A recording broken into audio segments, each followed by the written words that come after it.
This is the introduction to Benzo Oz, a comedic drug withdrawal romance, and scene one. A silent movie-style chalkboard rests on an easel with Benzo Oz written on it. Twister sounds are heard from the movie Wizard of Oz. On the screen, we see a tornado lift Dorothy's house from Kansas, and fly it to Oz. The miserable, dog-hating Miss Gulch transforms into the Wicked Witch of the West, her bicycle now a broom. I look up in astonishment at the Twister in the distance and mutter, "What the fuck is that?" And am immediately crushed by an invisible house. I crawl out from under and say, "The Benzo Oz Twister sure flattened the hell out of me. Body, mind, and spirit for 2 decades. What does that make me? The Wicked Witch of the West End?" Nope, just a very different Dorothy. This ain't no regular Oz. Welcome to Benzo Oz. Scene one. We see the Wicked Witch speaking from the scene entitled Poppies.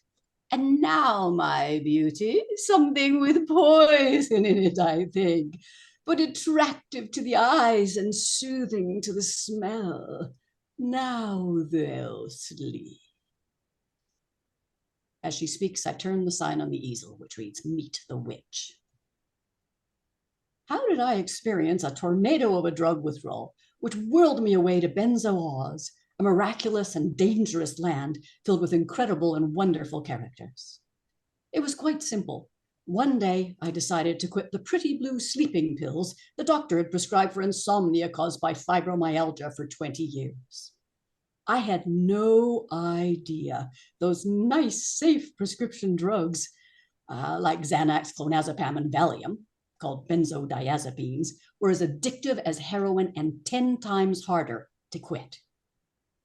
At the time, I was almost completely bedridden, disabled by 5 incurable diseases that kept me mostly housebound.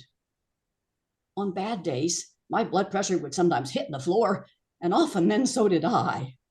My BP was so dangerously low, I couldn't sit up, let alone stand sometimes.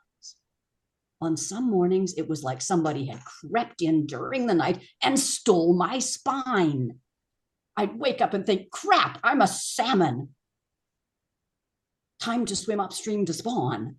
I'd flop off the bed and wriggle, writhe, and crawl my way towards the kitchen for sustenance.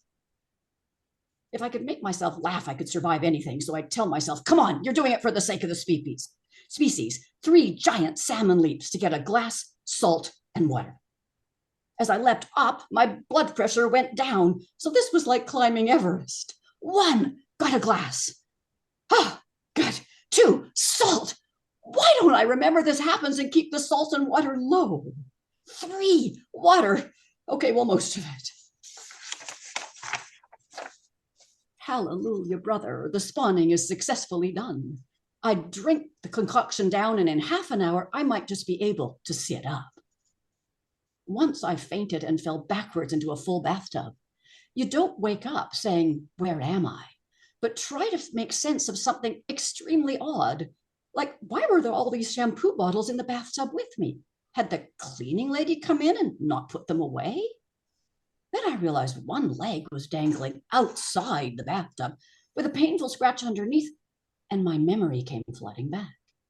The last thing I recalled was standing by the counter putting drops in my eyes in the opposite corner of the bathroom. How in the hell did I get here? I realized I must have good fairies, because where I was when I passed out, I should have fallen backwards against the toilet, injuring or even breaking my spine. And then I could easily have slipped unconscious into the water and drowned. Instead, while passed out cold, my good fairies had urged, "Linda, we know you're unconscious, but don't fall yet. Go 3 steps sideways, 4 steps back. Now aim for the corner with the plastic shampoo bottles. There, it's safe. You can fall now." Because I didn't have a single bruise on me. I fell into a full bathtub with Epsom salts, so floated instead of drowned. I broke my reading glasses as I fell, and they gouged a huge scratch in the bathtub, but only a teeny tiny one in me. When I told my doctor, she said I had good gravity muscles. I snorted. Good gravity muscles mean you faint slowly and gracefully. You don't pirouette 3 steps over and dance 4 steps back. I ain't Rudolph Nureyev unconscious. After my bath, I normally went back to bed for a teeny little 5-hour nap. I spent days, months, years in bed, an aging sleeping beauty or Rip Van Winkle, so exhausted I needed 12 to 17 hours of sleep most of the time just to survive, which was difficult. I had extreme pain radiating through most of my body from fibromyalgia, 13 car accidents, and worst of all, ironically, a yoga injury that malaligned my pelvis and made me feel like my left foot was coming out my right shoulder. I used to wish I could sleep standing on my head, because sometimes it was the only place that didn't hurt. My face was so swollen, I looked like a hamster, and hamster face isn't a good look on anyone. My ankles were huge as footballs, my toes bright red sausages, and it was getting worse daily. My doctor said there was no cure for any of this and panicked when she saw a tiny cut on my toe, demanding you must take antibiotics immediately.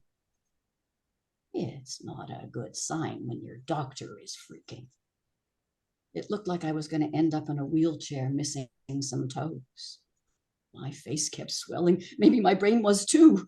Would I die or just suffer a long, slow, painful demise? I was terrified. It looked like there was no way out. I tried everything. Then I realized I was addicted to sleeping pills. They hadn't worked in a decade, but I got slightly stoned at night, so I no longer cared. I still had insomnia. I decided to quit them and 4 other equally useless prescriptions, but I dithered.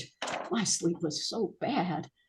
Then I read an article that said benzos were only safe for 2 weeks, and I'd been taking them for 20 years. A study found people who took benzos were twice as likely to get dementia and 4 times as likely to die soon. That's it. I thought, I'm not suicidal. I'm done. I didn't think quitting sleeping pills would change a thing and still expected to end up in that wheelchair. But to my astonishment, 6 months after I quit, I began to wake up after only 7 hours sleep with clarity and energy. I could now stand up each and every day.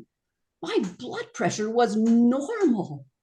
I felt like a happy toddler. Wow, upright, cool. The pain, too, gradually diminished and almost disappeared in most areas of my body. Heaven is absence of pain. Then I discovered there was a chemical called triclosan or microban in my toothpaste, a thyroid toxin that damages hormones, and I'd been brushing with it daily. I'd already replaced most toxic cleaners with eco-friendly alternatives, but in Canada, they don't have to label ingredients. I threw my triclosan toothpaste along with the meds into the garbage where they belong. 6 months later, I glanced in the mirror and I did a triple take, because there were my cheekbones and my hereditary family nose. Okay, I know it's not a great nose, but it's my nose, and I was thrilled to have it back. I was praying I was 3 for 3 and raised the long skirt which concealed my ugly, swollen feet and ballooning ankles, stepped out of my slippers and shouted in triumph, because there were the slim white feet that came with the original packaging, with ankle bones so sharp they could cut glass. Triumphant, I went to see my doctor. Oddly, she didn't seem happy for me. In fact, she stared at me coolly and immediately began denying the evidence of her eyes and machines.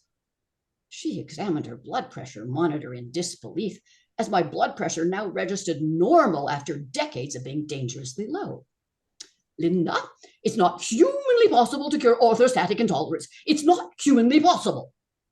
She then examined the slim white feet she'd never seen unswollen and said it again. It's not humanly possible for your venous insufficiency disease. Not humanly possible.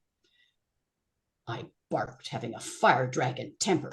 Doctor, if it's not humanly possible, then I must be a devil, an angel, or a monster. Pick one.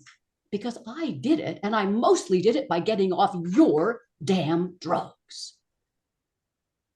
She paused and feigned happiness that I was no longer completely disabled, but revealed her true self at the end of the examination.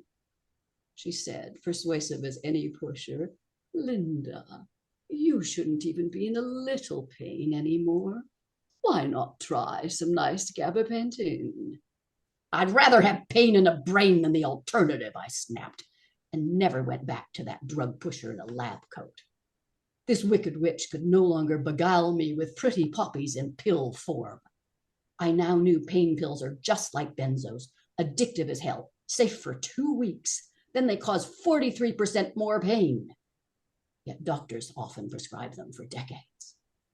After 20 years, I had escaped the benzo trap and would never knowingly go back.